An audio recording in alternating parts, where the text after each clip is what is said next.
Estimados, iniciamos hoy una serie de breves vídeos que tienen como finalidad introducir la recta comprensión y la recta definición de un concepto que tiene una suma importancia en la filosofía política y en la vida de la comunidad política, como es el bien común.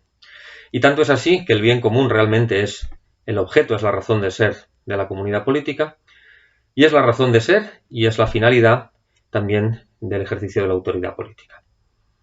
Puesto que el bien común es un término que, si bien se utiliza menos de lo que sería debido, a menudo se emplea con profundos sesgos ideológicos, he creído conveniente comenzar acotando una definición del bien común por contraste. Es decir, vamos a ver una serie de cuestiones que, aunque puedan en un momento dado defenderse bajo el paraguas del bien común, pues realmente no lo son. ¿Qué no es el bien común? En primer lugar, el bien común no es la suma de bienes individuales. Esto es una concepción puramente liberal y utilitarista de la vida pública, de la res pública. ¿Por qué el bien común no es la simple suma, la simple agregación de bienes individuales? Pues por la misma razón por la que la sociedad no es la suma o la agregación de individuos aislados. La sociedad se compone de una serie de escalones con cuerpos y sociedades intermedias de diversa índole. Así como el individuo no está aislado respecto del resto de la comunidad política, tampoco el bien común, así entendido, puede ser la suma de bienes individuales aislados. En segundo lugar, el bien común no es lo que hoy en muchos medios de comunicación convencionales se denomina bien público o interés general.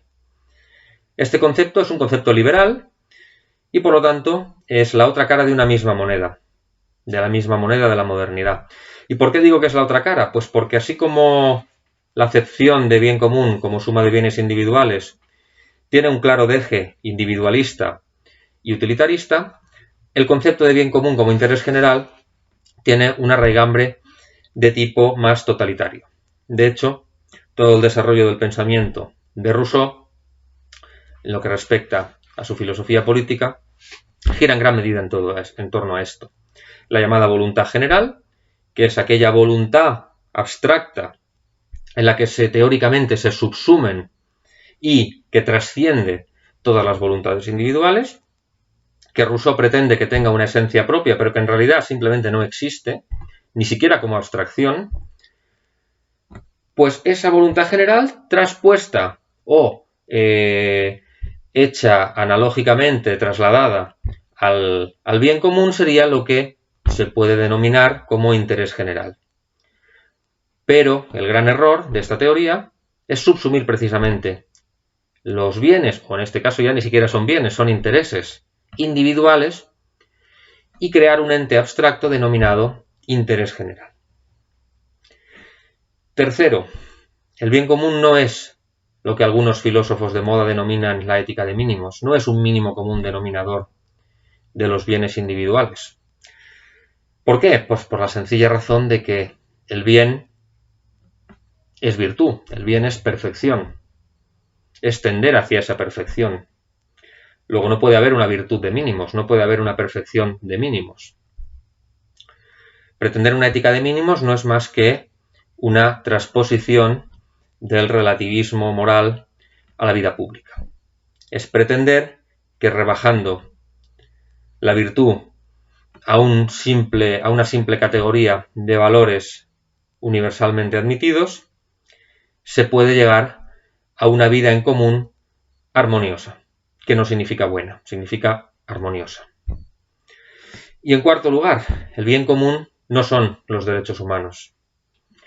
Los derechos humanos son lo que se llaman derechos subjetivos, que nacen de la voluntad de los individuos y que pretenden reconocer una serie de derechos que en el fondo no responden a la naturaleza o no responden necesariamente a esa naturaleza humana entendida en el sentido clásico, sino a lo sumo en el sentido racionalista, y que de alguna manera no son más que una prolongación de esa concepción de bien común como suma de bienes individuales o como ética de mínimos.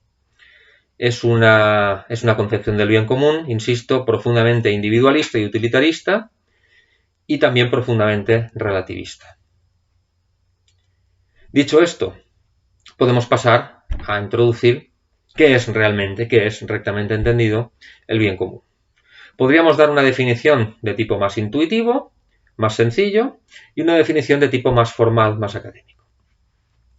La intuitiva, que es muy sencilla, sería aquella que define al bien común como el bien individual, la virtud, la perfección individual, proyectada a la vida comunitaria y por lo tanto engrandecida por la vida comunitaria. Porque según la filosofía tomista clásica, el bien, al ser difusivo, se hace más perfecto y más luminoso cuando se proyecta a la pluralidad de personas, a la comunidad política. La definición académica, la que da por ejemplo el Magisterio de la Iglesia.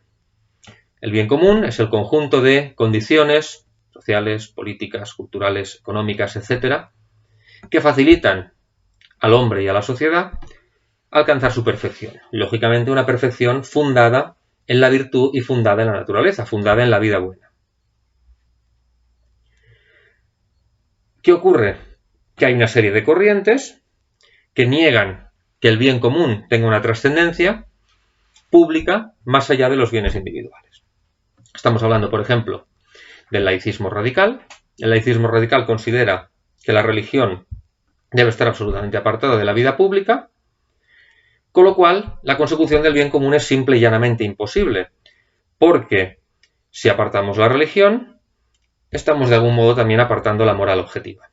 Y si apartamos la moral objetiva, no es posible esa virtud puesta en común. Y por otro lado tenemos una forma de laicismo más atenuado, más moderado, más mitigado, más conservador, que es el personalismo comunitarista. El personalismo comunitarista viene a afirmar en esencia que el bien individual a lo sumo puede trascender a las pequeñas comunidades o a los pequeños cuerpos intermedios en los que el individuo forma parte de forma más directa. La familia, la parroquia, la asociación, etc., pero nunca trascender más allá de esos términos y entrar en lo que sería la vida pública, la res pública, la vida de la comunidad política. En el fondo, es negar el papel de la religión en la vida pública y en el fondo es negar el propio bien común y reducirlo al bien propio de esas comunidades. Pero que ni siquiera es el bien propio de esas comunidades, porque tal y como recuerda Santo Tomás, el bien individual también tiene un componente de aportación al bien común. Es decir, el hombre no puede ser del todo bueno, no puede ser del todo perfecto, si no contribuye, en la medida de sus posibilidades, al bien común. Luego, si yo, individual o comunitariamente, no contribuyo de ninguna manera al bien común, tampoco puedo alcanzar mi propio bien. De manera que bien común y bien individual se interrelacionan, se potencian y se perfeccionan el uno al otro. Pues bien, dicho esto, creo que hemos podido hacernos, o espero que hayamos podido hacernos, una idea más o menos clara de lo que constituye el bien común en su sentido recto, en su sentido verdadero, y eso nos abre las puertas a poder seguir profundizando sobre el tema, cosa que haremos, si Dios quiere, en ulteriores vídeos. Muchas gracias.